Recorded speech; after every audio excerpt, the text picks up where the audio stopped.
So why do so many people use gouache, even if it's supposedly expensive and unwieldy? Well, I'm going to go over the pros and the cons and the reasons why I personally use gouache.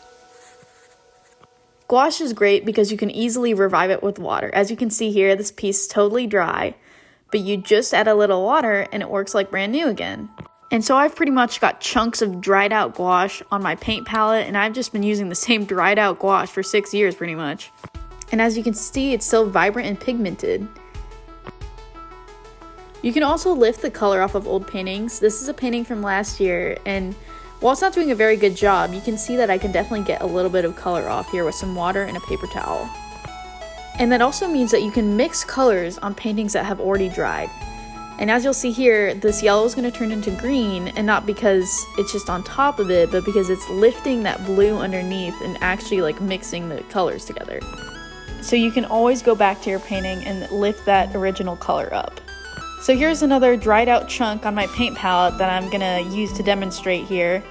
See, it's pretty pigmented still, but you'll see right out of the tube it's different. It's first of all more viscous, more pigmented, and more opaque.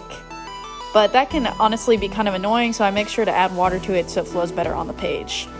And you'll see very soon just how much pigment there is in this paint right out of the tube. I've added a little water here, and as you can see, a little goes a long way.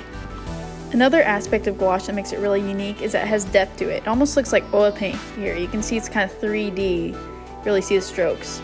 And it's really good at mixing. At least I think it is. Right now I'm mixing a base skin tone. As you can see, I'm kind of smudging everything together in my disgustingly dirty paint palette, but it works. So I'm just tweaking it a little by adding a little bit of red, a little bit of blue here and there. And again, a little goes a long way. And then you're going to create your gradient by adding white to one side and black to the other. And you're basically going to want to have it going from lightest to dark. And as you can see, I'm putting down my gradient here. And there's better examples of this. This is really, honestly, not that good of a gradient, but you just want it going from light to dark, basically, in your color. And that's how you do that. And that way you can intuitively have your shadows and highlights and mid-colors.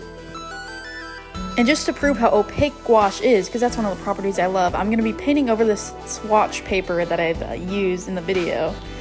And here's a little painting I'm making, self-portrait here. And as you can see, it really covers up the red pretty well. You can still lift it up underneath using like more water and stuff, depending on how much you want it to be seen through. But you can pretty much cover it if you're using paint straight out of the tube.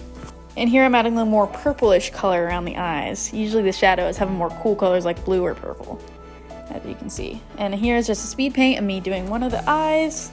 Again, really using the red in the background to my advantage here to really add a red color to the skin and the eye.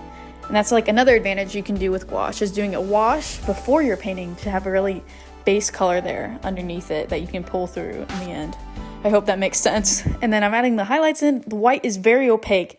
You can use white to make any color opaque. And here is the finished product. As you can see, the gouache is still opaque. It covered up everything.